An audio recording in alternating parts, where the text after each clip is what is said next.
मध्य प्रदेश में एक डॉक्टर हैं जिन्होंने दावा किया कि उनके मरीज के माथे पर एक गंभीर घाव था, सेप्टिक माथे पर। कई बार फेल प्रूफ मेडिकल सॉल्यूशन लगाने के बाद भी घाव ठीक नहीं हुआ और खून बहता रहा। यह देखकर डॉक्टर हैरान रह गए और उन्होंने कहा कि उनके अनुसार घाव पुराना लगता है और इसे ठीक नहीं किया जा सकता है। डॉक्टर ने उस मरीज से मजाक मजाक में पूछा कि क्या आप अश्वत्थामा हैं? फिर अचानक वह गायब हो गया और अस्पताल के किसी कर्मचारी ने भी उसे जाते हुए नहीं देखा। कहते हैं कि भगवान कृष्ण के शापित होने के कारण ही वह अभी भी इस संसार में हैं और अपने घाव के इलाज के लिए भटक रहे हैं। अश्वत्थामा की अनकही कहानी।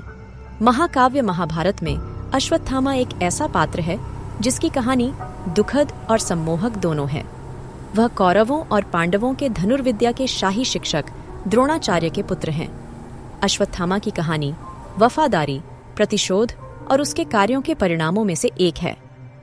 अश्वत्थामा छोटी उम्र से ही एक कुशल योद्धा थे, जिन्हें उनके पिता द्रोणाचार्य ने कौरवों और पांडवों के साथ प्रशिक्षित किया था। वह युद्ध में अपने कौशल और अपने पिता तथा कौरवों के प्रति अपनी अटूट भक्ति के लिए जाने जाते थे। महाभारत के केंद्रीय संघर्ष कुरुक्षेत्र युद्ध में दुखद घटनाओं की एक श्रृंखला सामने आई, जिसने अश्वत्थामा को गहराई से प्रभावित किया।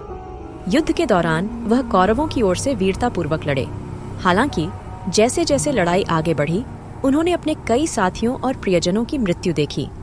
जैसे जैसे युद्ध समाप्ति की ओर बढ़ रहा था, कौरव हार के कगार पर थे। हताश और क्रोधित होकर अश्वत्थामा को एक जघन्य कृत्य करने के लिए प्रेरित किया गया। रात के अंधेरे में वह पांडव शिविर में घुस गया और पांडवों के 5 पुत्रों उपपांडवों सहित सो रहे योद्धाओं को मार डाला।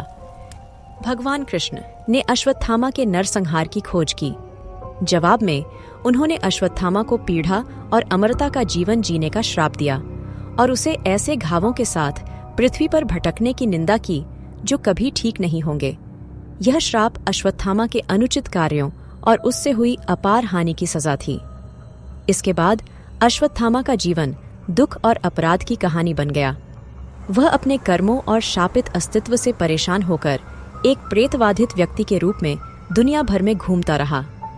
उनके कार्यों का बोझ और उनके पिता की विरासत का बोझ उन्हें लगातार परेशान करता रहा। वह अनियंत्रित क्रोध और प्रतिशोध के परिणामों का प्रतीक बन गया।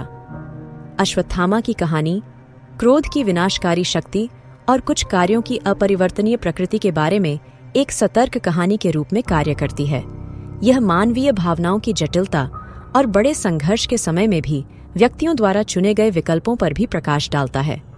अश्वत्थामा की अनकही कहानी एक अनुस्मारक है कि महाकाव्य कथाओं में भी पात्र उनकी पसंद से आकार लेते हैं और उनके निर्णयों के परिणाम पीढ़ियों तक गूंजते रहते हैं।